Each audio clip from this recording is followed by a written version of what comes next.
Welcome to Black Book TV, where we spotlight Houston's best Black-owned businesses. I just want to see Black businesses do well. That's it. Yeah. Because you're basically telling them, like, I'm necessary. You are. One thing about God, he will give you the vision. What's up, Black Bookers, and welcome to another episode of Black Book TV, where we highlight the most phenomenal entrepreneurs, business owners, community leaders, just people of impact. Today, we have a very special guest, Mr. Andrew Beaver. He's going to come here and tell you about all the wonderful things he's doing. Mostly, we're going to focus in on Soulful Properties. But, man, you're doing a lot of amazing things. I know you do Unspoken Game. Yeah. We first met at the local seat back in, what was that, 2019? 2019, Yeah. 2020, yeah. 2020, somewhere around there, yeah, man. You came from Detroit. You here in Houston, man. For the people who don't know you, man, introduce yourself. Yeah, so, again, my name's Andrew Beaver from Detroit. Heavy into real estate, but my background is in finance. Essentially just trying to build wealth the best way I know how. Learn from other people.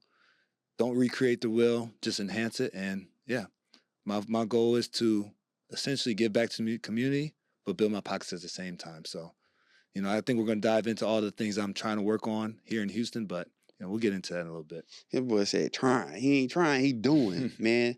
So, recently, well, I say recently, but, over the course of the last few years, I see you've been developing your portfolio in real estate. Yep. You have Stay Soulful Properties. Is that correct? Yep. And man, it's a lot of melanin that goes into that. It's a lot of blackness, man. It's a lot of culture, and I definitely love that. Like, what inspired you to, even start that, and what kind of separates you from everybody else? Yeah, for sure. So, essentially, I'll just speak on the real estate aspect. So, what I wanted to do was build and buy at least one property every year. Mm-hmm. I had a partner. He helped me build my first one, and we did long-term rental. That person actually did Airbnb. I'm like, okay, he had some success in it. So let me try it myself. I tried it, normal rental. Actually had a very bad experience. My properties are in Sunnyside, so it's a predominantly Black community. And when guests that aren't Black come into it, they might, feel intimidated or some type of way. So once I started realizing, okay, they don't necessarily like our community. The property might be nice. Well, why don't I make it for Black folks 100%? So that sparked the idea of creating my first Stay Soulful property, Melanated. And top to bottom, everything you could think of, it almost would make other cultures uncomfortable to be there. Yeah. At least that's what I thought. I gave it a try. I thought it was a duplex, 4-bed, 3-bath on each side. Like, we'll do one side melanated, other side not, just to be conservative. Mm-hmm. When I say that melanated side got booked to the max, I'm like, oh yeah, this is my lane. Now, every unit I have 5 now, 5 doors, 2 duplexes, 1 single family. All of it's melanated. That's dope. I feel like that's became my niche, and I'm just running with it. Got you. So I know what it looks like, right? So when you say that it's melanated, can you go into like details? Cause like you could talk about the murals, talk about the decor, like all that kind of stuff that goes into it. 100%. So I like to think of my properties as luxury. So not out besides just the themes of it, but the customer service. So we have the stigma that we don't have top service. From the time you book to the end, you're getting my proactive, hey, how are things going? Do you need anything? Special treats. But outside of the customer service side, when we're thinking of the themes, you walk in the door, you're seeing, crowns. You're seeing kings, queens, melanin. You're seeing the power of our people. And each of my units now kind of have a different African theme. So I have a boa tree, from Africa. I have one that's called Sankofa Lane, where it's a Sankofa bird, meaning learning from the past to have a better future. So I'm just learning different things of like African culture and bringing it to my units. My latest one, Mount Melanin, this one is kind of like Black Olympus. Yeah. So once you walk in, you see Maya Angelou and Martin Luther King, our activist leaders. Then you go into the different rooms. We have different settings of men activists in our community. Martin Luther King, Malcolm X, Barack Obama was just a personal favorite of mine. Then you go to a women activist side. You have all of our Michelle Obama, everyone, Rosa Parks, I same love thing. it. Yeah. We get into upstairs, our sports leaders, then we have our music leaders. So everything that we touch, which is essentially everything in the community, Mhm. I just want to highlight and bring it front and center. That's super dope, man. And if y'all haven't had a chance to check it out, man, I encourage y'all to. Um, it's beautiful, man. Appreciate it. Like when you say luxury, it's really luxury. It's tip top. And for those who aren't familiar with Sunnyside is a historic Black neighborhood here in Houston. It's one of those developing neighborhoods that's not the best when you first put eyes on it, but with people like yourself who are investing their time and resources to, develop the community, man, I just want to say thank you. Make sure that we keep our Black historic neighborhoods alive, keep them, in tip-top shape. And which brings me to my next point. Like, you're doing a lot in the community in terms of community cleanup. Like, what made you decide, like, hey, look, it's important for me to take the initiative and take the lead on making sure that we keep our community clean? Yeah, no, I definitely appreciate that question because, in this game of making money, it can get very toxic is our new word, but it's like, take from the weak to get the money. So it's funny, a little bit of backstory. My very first real estate deal, I called the LLC Urban Home Uplift. Okay. I'm thinking I'm going in there, and I had a partner. I'm going in there, buying property, building it up, giving back. We bought the property off an auction, and that home was someone else's home, and we had to take it and say, hey, you're getting out of this home, and we're taking it from you. And that just blew my mind, like, wow, this game is cold and it's cutthroat. So, fast forward, I'm very conscious of, what am I actually doing when I'm getting into these deals? So I have 5 properties in Sunnyside, gentrifying area, but it is increasing the value of the taxes, so it's making it difficult on the people there. They're not necessarily getting any benefit. I'm reaping a lot of benefit. So I'm thinking, consciously, how can I give back if I'm making so much money from this community? Yeah. So that literally, spinning my wheels, like, okay, maybe I can cut the grass of the people in my street. But then I'm just driving around looking at different opportunities. I'm like, okay, all this dumping, and it just makes the area just not look welcoming. People aren't taking as much pride. Why aren't we just picking it up? So literally out of nowhere, I'm like, okay, we're starting this before the end of the year, and just started cleaning up. Every Sunday, whether it's me, 2 people, or 10 to 15 people, I figure out what lots I want to clean up. I drop signs saying, hey, don't dump, it's illegal. Or signs saying, private property, please respect your neighbors. Yeah. Then putting up cameras. It's just doing a lot of random stuff we can probably dive into. But just understanding I am capitalizing an area that's for our people. Let's bring some pride back into it. I like that. I definitely like that. Especially for me, giving back to the community, I'm super huge on that. So how has it been, from you starting off initially doing this by yourself to seeing now that you have more volunteers? Are you looking for more volunteers? Are you looking for funding? What resources and tools and equipment, can be provided to, help you fulfill your mission? Yeah. So because I'm a very action-driven person, it's sometimes tough to ask for finances and resources because I'm going to say, hey, I'm going to put the money up. I just need y'all to show up. But resources is definitely helpful. We need money for cameras, rakes, supplies, because we want to start cutting the grass as well. But ultimately, what I see vision-wise for this, the community needs to see us front and center. Yeah. Most importantly, if you cannot provide resources, the next best thing is speaking to someone. If you can't provide financial resources, speaking to the council members, speaking to the community leaders, saying, hey, this needs to be a priority so that they can tell more people to get themselves out there. If you're not going to do that, and you're an accountant or you're a graphic designer, provide your skill set to the cause. We need marketing, we need sales, we need things to get more outreach. But I think the most important thing is we show up and actually have a face to the movement, because people are going to see. I think that's way more powerful, that they see not someone getting paid, not someone, the city who does it, but they don't do it often. They see the people who live there taking ownership and pride in it. I like that. I like that. So your real estate portfolio is up to 5 properties now, Yep. correct? Then you have 2 that's coming soon.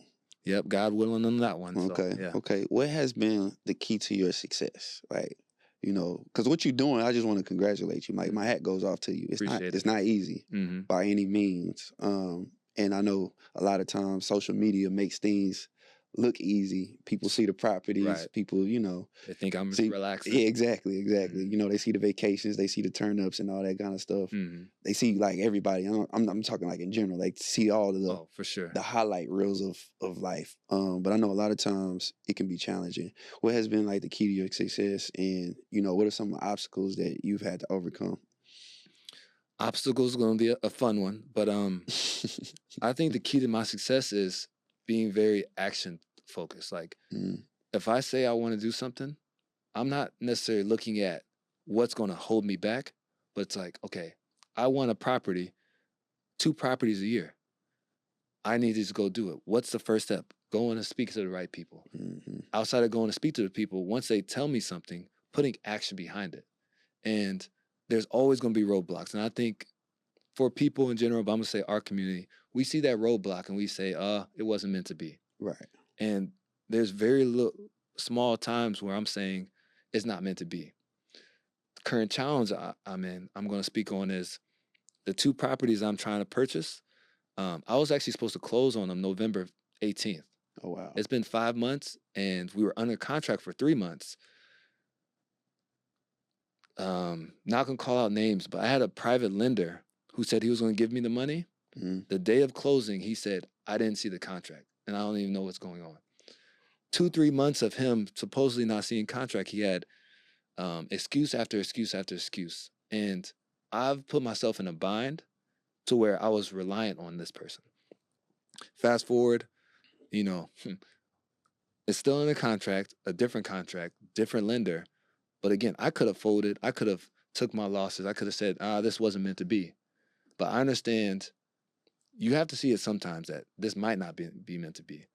But I understand what my overall goal is. And the reason I want this property is it's right across the street from my first duplex. Mm-hmm. Essentially, there's this buy the block movement. I'm trying to do something similar. I have my duplex across the street. I want to buy these 2 houses. If I can get these 2 houses, I want the lot next to it and build on it. And I want to just kind of have ownership of this area. Yeah. So, and then the numbers work out for me. The profits there, rental or short-term rental, long-term or short-term. But it's just these hurdles I have to get over. Got you. Man, I like the whole, concept and the ideology around, you wanted to, essentially buy your block. Mm-hmm. And I'm hoping, praying, and wishing that all things work out for you, because that's gonna be, a powerful move, 100%. right? Yeah. Especially for all the things that you're doing, in the community. Mm-hmm. So it's always good, because a lot of times, I'm gonna just be real with you, and I'm gonna call out some names, right?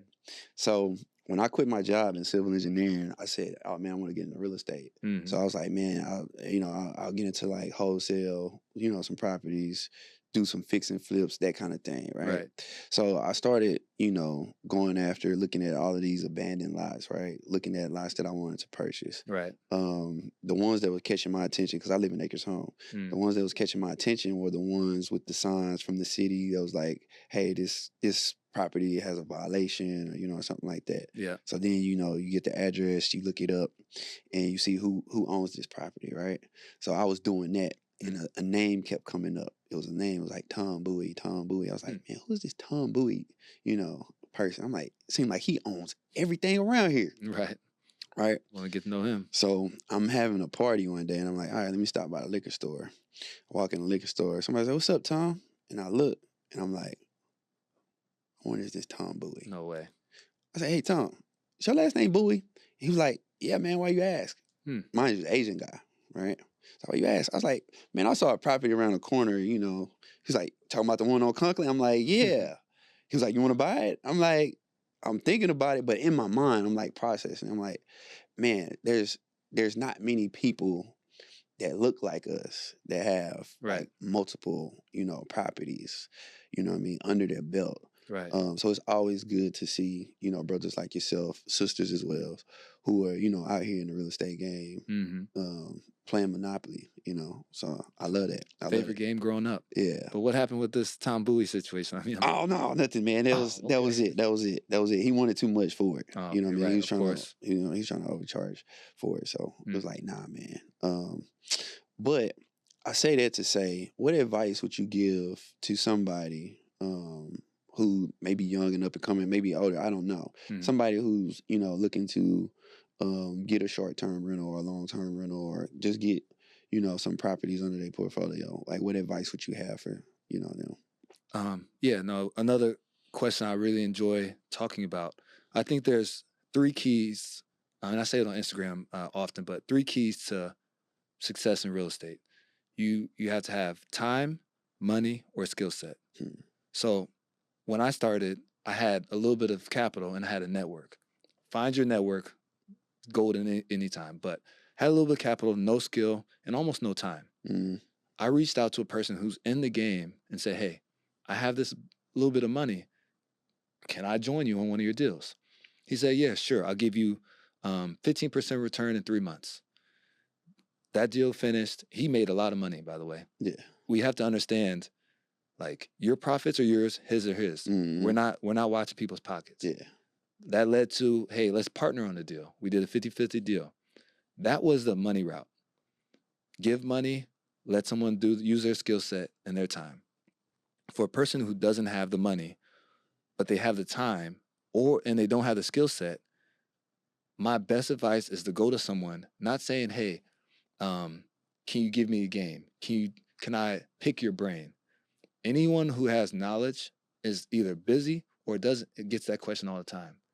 What value are you adding to this person to where they want to let you pick their brain? And do they even want to let you pick your brain? So my advice would be, you see someone doing it, say, hey, I have this skill set. I'm an accountant. I can do your books.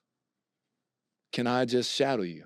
Forget having a skill set. Hey, I don't know anything about anything, but I want to become you. Yeah. What do you need me to do? It's that giving someone value, giving someone your time because they don't have it, is going to get you in a position to learn if you are willing to learn, because doing the work isn't automatically have you learn. You have to go in there with a mission and a purpose. Like, I'm learning this person's wholesaling strategy. I'm going to call every person he wants me to call. I'm going to draft up every contract he wants me to draft up. So then, and I'm taking that knowledge for free, whatever, even if he pays you, I'm hoping you can do it for free to then translate that to your future. Got you. I love that, man. I love that. So transitioning now from that kind of back to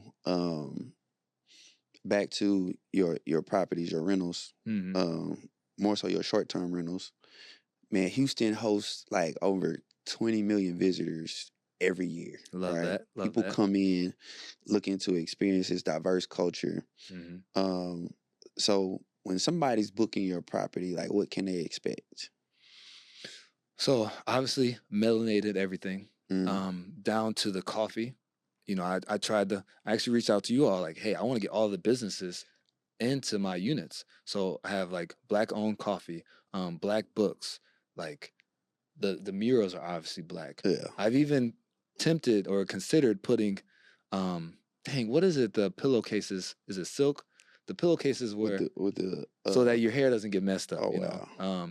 So literally just very conscious of what goes into, our comfort into my places. And then obviously customer service. I don't like that stigma that we don't have it. Like, I don't think I have one review that says my customer service is bad. Yeah. Things happen. But I'm gonna show up. Speaking about customer service, man, because I follow you on social media. I think it's dope that you like really pay attention and listen and hold yourself accountable for your guest. Right. One of the things that had came up was I think you had 10 guests at one of your properties, and they get like 4 complimentary bottles of water. Right.